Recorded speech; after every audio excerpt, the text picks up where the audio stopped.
Today we're reviewing one of the most quiet luxury and underrated hotels in San Francisco, the St. Regis. We'll look at one of the room's amenities like their pool, best ways to book, and everything you need to know before your stay. Big favor before we dive in is to hit the like button to help with the algorithm, and if you're new, consider subscribing.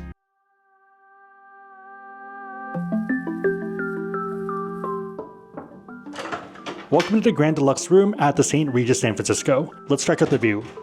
It is a city view and you can kind of see downtown. It is nighttime right now though, so maybe not as obvious. You can kind of see us, but yeah, during the daytime, pretty nice. This is one level up from the base room and it is on a higher floor, so we're on the 18th floor. I'm gonna walk through all the features, but there are a lot of little touches that you might not see in the first pass. Starting over here, you have some gigantic windows and you can lower the blinds obviously, and it's pretty nice. We literally sat here and just kind of like chilled for a bit and stared outside. Speaking of the outside, there is a pillow back here and I think it is meant for you to kind of sit here and stare out. If that's uncomfortable, then there is a chair over here and this one is super comfortable. If you need to get some work done, there is a work desk here, and here we have Reginald the bear. So this is the St. Regis bear mascot for San Francisco that comes with the room that we technically requested. I think it is meant for kids and family and traditions. So when we got the bear, they did mention that they had coloring kits and also like puzzles and stuff, but they don't have it right now, only the bear, but maybe next time. Since it is Mandy's birthday, we did end up getting some macaroons and they look pretty good. One thing to note for this hotel is that they don't have coffee machines within the room. You do have to request them. So we ended up asking for it at check-in, and right over here, you can kind of make your own coffee. Pretty standard otherwise, but you need to ask. If you don't want to do that, or if you don't want to drink coffee at night, they do have Butler service and they'll actually make coffee or tea in the morning and bring it to you. There's also coffee downstairs in the morning. Speaking of Butler service, there are a lot of things they can help with. All guests have access to our signature St. Regis Butler service via the St. Regis Butler service desk. You can either call or you can go down for them, and if it's something that they don't have in the hotel, then they can get it for a $20 surcharge. So for example, if you need them to run to Target for you to buy something, then they can do that. I guess a good example of that would be maybe a swimsuit. They are accessible any hour via email, and you can also call them. They can arrange coffee and tea in the morning, and they can also pack up your luggage and unpack it for you. If you want any garments pressed, they do 2 per day per person, and that's complimentary. One really cute part is that there is a stationery station here, so a bunch of different things if you either want to write notes or kind of write postcards and send them to people. I don't know, to me that's pretty cute and kind of ties into the whole wood theme of the room. As you can tell, lots of white and wood tones, and a lot of it being actual wood. Other bits are either leather or kind of like pleather. This whole backdrop is leather, and same with over here. Here are some lights, and if you don't want them on, you can also dim them, but pretty nice reading lights. There are a bunch of other buttons if you want to close your blinds or open them, so close the shears. Ironically, I think when it is closed, it looks pretty nice as well. A lot of other rooms look more depressing and dim. Not really the case here. Over here is a sitting bench, and this is to brush your shoes, and there's also a pretty nice shoehorn. A bit of me does have a bit of trauma associated with this for some reason, but yeah. They also do complimentary shoe shines, and you can contact them for this. If you want to order breakfast, you can do it here. Otherwise, if you do have status, or if you would rather just go downstairs, then breakfast is also served downstairs from 6 a.m. until 9:30 a.m. There is no price. Oh, for pricing, please refer to your private dining menu. But there is a $7 delivery fee and 15.75% staff charge, in addition to a 5.25 house charge. Okay, so lots of fees. For us, since we have platinum status, you have a choice of either points or breakfast. Breakfast always makes more sense to me given the value, and we'll be doing that downstairs tomorrow morning. Over here is a clock that I think is also a speaker as well, and haven't really tried it out, but looks pretty nice. Spinning back over here, we have the TV, which is pretty sizable, and also 2 closets. I like how it kind of blends into the wall. This is the minibar section that we're not going to touch, but a lot of different items, and let's take a look at the prices.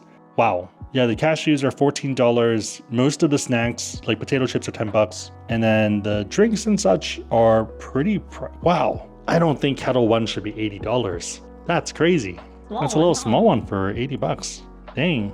Black Label is $90 for a pretty small one. So I would not touch the mini bar. I'd rather either go across the street, or I think you can do delivery now for like Uber Eats, I think delivers alcohol. So I'd rather do that. I'm not even sure if I should open this, but yeah, here are some drinks as well. Next up, we have the safe. If you have any valuables and you don't want to leave them out, then you can stick them in here. It is a pretty sturdy safe, so let me enter my secret code that no one should ever know. 1337, very secret. Yeah, pretty secure, bolted into this whole shelving unit. If you are staying for longer, then there are a lot of shelves for you to put your clothes. I think you'd be pretty happy or fine for like even upwards of a month. Last but not least, we have an area with a bunch of hangers, so a closet, and they do say St. Regis San Francisco. This one just says St. Regis. This one says St. Regis San Francisco. So personalized hangers. Also an iron, spare slippers, snack bag, moth deterrent, iron board over here that I'm not going to take out, umbrella in the back, 2 luggage racks, and also bathrobe. These are by Fred for the St. Regis. It is pretty subtle, so there's not really much logos or like signage like a lot of other ones, but it feels pretty nice inside. I think beyond that, there are a lot of little touches that you don't really notice unless you're looking for it. So for example, the inside has more of a pattern here, but the outside looks like a normal one. So it's kind of like a little quiet luxury where you know that it's nice, but other people might not recognize it. That way you can post for pictures, and if you know, you know. What? For the most part, pretty normal, not too soft, but it's nice. Next up, let's check out the bathroom. So it does open up into the main area. Whether that's good or bad kind of depends on you and what you're looking to do. Over here is going to be the tub. If you're about 6 feet, it is pretty passable where you can be relaxed. Maybe it would be nice if it was a little bit longer, but I think it's fine. So for me to get my shoulders down, I am kind of having my legs a bit higher, but it still works. If I sit up proper, then my legs can go straight. Soap bars are from Sodashi, loofah, and also an additional towel. There also is a plant in the corner as well. It ties the area together pretty well. Over here is another bathrobe if you want to feel fancy, and across from here is going to be the shower. It is a pretty sizable one and pretty high. Even if you're, okay, let's say I'm 6, 7, I think Wemby would just be fine, but yeah, most people, you're gonna love the shower. There also is a bench here in case you need it or if you want to relax. Or some extracurriculars. Shower head as well if you don't want to use the overhead one. Shampoo is from Szechuan, same thing the conditioner, and the body wash is from Sodashi. One thing to note is that these are not locked into the wall, but even though you can kind of take them and they're free reign, if you do take it, they're going to charge you. Next to it is going to be the throne. So pretty solid overall. I kind of like how large it is. I feel like a lot of other ones just feel too small. This like is perfect to me, so I'm a fan. I like it. Manny's kicking me off the toilet. 3 panels of mirrors over here, so it does have a pretty nice effect if you are close to it and you are looking through it all. Body lotion from Sodashi, facial cleansing gel from Ren. And if you do decide to take these items, it's going to run you $32 to $58 plus tax per bottle, and they're just going to charge your folio. So feel free to use it, but you probably don't want to take it. A bunch of other items as well, such as mouthwash, cotton pads, makeup remover, cotton buds, mending kit, shower cap. Down here is going to be the hair dryer and also additional backup in case you need it. Down here are additional towels and also a scale. Throughout the room, there are a lot of nice small touches. For example, even with the lights, it's not just by himself. There's this wood panel that doesn't technically need to be there, but I think it ties it together really well. Same thing with the shower, the walls look pretty nice. It's not just boring, and I feel like they're trying to be a bit more artistic with it. Even with this room, it's kind of this leathery wall material, and it's not just normal, and they probably didn't need to do this, but it does a pretty good job making the room feel nicer and more luxurious. So that same material is right out here as well, and even though the room has a lot of different materials and kind of colors to it and tones, I feel like there's at least like almost 10 different types of wall stuff. It ties together really well. It's still like complementary colors rather than too contrasty and weird looking, if that makes sense. It just fits, it feels nice, and it's comforting. For example, here is a wood grain one that looks pretty nice. Over here is a piece of art that Mandy thinks or thought was a coat hanger. This is a little cupboard for them to either drop stuff off. It's kind of like a valet contact room, if that makes sense. So here, if you want to put your keys or if they want to leave you anything, this is a note from the GM. And here are some chocolates. Another nice touch is that the walls here are rounded instead of being harsh corners. Yeah, just feels really nice. Nice big wooden door, and we are right over here. So it is one of the more normal looking rooms. There are some pretty big suites at the bottom. But yeah, pretty nice, and I'm happy with it. There are a bunch of other things with the room, so people Lock is pretty standard. Everything else is pretty normal. If you don't want to be disturbed, you have buttons here instead of having the tag system. So you can just press it and then you can also tell them to either make up the room or not make up the room. We ended up booking this stay using a free night award, an $85K award from the Bonvoy Brilliant. If you were using points directly, it's also $85K, so kind of worked out. We did get an upgrade due to having Bonvoy Platinum status, which we had with the Bonvoy Brilliant. Same thing with free breakfast, and yeah, I think the sweet spot for most people is going to be that Bonvoy Platinum status. Alternatively, if you don't want status, if you want to guarantee upgrades and get free breakfast and stuff, and also get a credit, then you might want to book through FHR, Fun Hotels and Resorts, which guarantees you a lot of those things. On that note, if you want to learn about cards, we have links on the website, asksebby.com, and also down below in the description box. Make sure the links are competitive, but otherwise, it is a huge way to support the channel, so thank you in advance. If you don't have FHR, there are VIP portals where you can access the Virtuoso and Marriott Stars rates. Even if you don't have status, these get you additional perks like free breakfast, early check-in, late checkout, and $100 amenity credit per stay. As crazy as it sounds, depending on dates, sometimes these VIP rates are actually cheaper than booking directly, meaning you get additional perks for less. I'll leave a link down below with the current password in case you're curious. This is a bit of a staycation, but it is for Manny's birthday and we kind of want to get away and celebrate. Okay, so it's 12:13 a.m. Let's go to the pool. The gym at the St. Regis is surprisingly solid. It's open 24/7 and has around 5,700 square feet of space.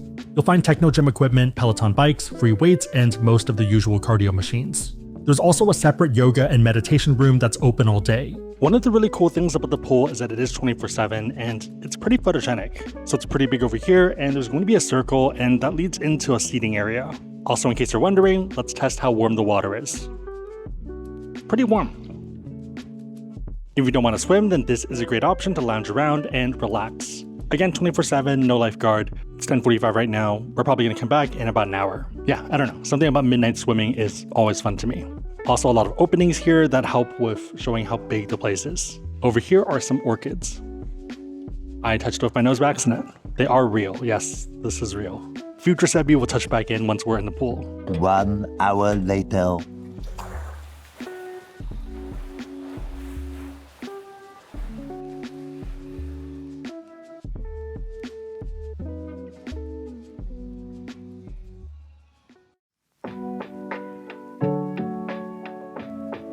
One of the big draws is the location. You're in SoMa and pretty prime downtown, right next to SF MoMA. If you're in town for a conference, the Moscone Center is about a 3 to 4 minute walk. Right across the street is Yerba Buena Gardens, which gives you a rare patch of green space in downtown San Francisco. The hotel is also walkable to Union Square, the Financial District, and Chinatown. Compared to other luxury options in the city, this is one of the most convenient locations, especially if you're planning to balance business, events, and sightseeing. One of the cool features with the St. Regis is the house car service. It's complimentary but only on select evenings and within a 2-mile zone. If it's available, they're happy to do pickups or drop-offs, which is great for going to dinner. We ended up going to one of our favorite restaurants, Mr. Juice. This Chinatown restaurant has won Michelin star and got it in their first year, back in 2016. Star chef Brandon Ju was also recently crowned James Beard Best Chef in California, back in 2022. The cuisine is Cantonese but done through a West Coast lens, using local seasonal ingredients. If you do visit, the mapo silken tofu is a must-order item. It's rich, aromatic, and has just enough mala spice to keep it interesting without overwhelming the palate. You get soft house-made tofu soaked in a ribeye cap mapo sauce, which is flavorful but not greasy. It's the kind of dish that begs for rice, and it delivers every time. As someone that grew up eating this every week, this is one of the best iterations I've had. The Devil's Gulch mouth-watering rabbit isn't always available, but worth considering when it is. It's a fun share plate with chili oil, fresh herbs, and a bit of Sichuan numbing. If you're with a group, it's one of those you don't see this often dishes that's worth adding on. If you're just 2 people though, it acts as a great main to share. Mr. Ju's is one of the best modern Chinese restaurants in the city, and a place I'd happily recommend, whether you're new to the cuisine or want a taste of home. Okay, just got back from breakfast and it was pretty solid. So if you do have platinum status and up, then you do get free breakfast. You have the choice of 1 hot item and then also 1 cold drink and 1 hot drink. Ended up going for 2 eggs and it's any style, but I picked sunny side up. It also came with sausage, bread, and hash browns. Pretty good overall. For drinks, I ended up getting a green tea latte and also an orange juice. Both were solid. Mandy ended up getting a California croissant, which she liked as well, so worked out pretty well. Note that Butler service, where they bring you coffee in the morning, is only for suites and up. Since we're in a normal room, it's not included, and you would actually have to pay extra. Still not bad though, since they did bring a machine up and that's included, and also there is coffee downstairs. The coffee station does cut off at 10:30 though, so if you are a late riser, then be aware. Overall, the St. Regis San Francisco is one of the most well-rounded luxury hotels in the city. You're getting a recently renovated room, strong location in SoMa right next to major museums and the Moscone Center, and a solid mix of amenities, including a good-sized gym and a renovated indoor lap pool. It's not the flashiest hotel in San Francisco, and you're not getting sweeping bay views like you would at the Four Seasons Embarcadero. But for most people, the trade-off is worth it. Newer rooms, walkability, and better day-to-day convenience. The St. Regis San Francisco is a strong option if you want modern luxury that doesn't try too hard. Again, if you want to learn about cards to get points or certificates, or to get elite status, we have links on the website asksebby.com and also down below in the description box. Thank you in advance and means a ton. If you made it to this point, leave a swimming emoji in the comments down below and I'll try to heart it and respond. 3 questions: what are your thoughts on the St. Regis San Francisco? What do you look for when considering city hotels? Also, what's your favorite hotel in the Bay Area? Let me know and everyone else know in the comments down below. Big favor, hit the like button, share this, but otherwise hope you liked it. See you on the road.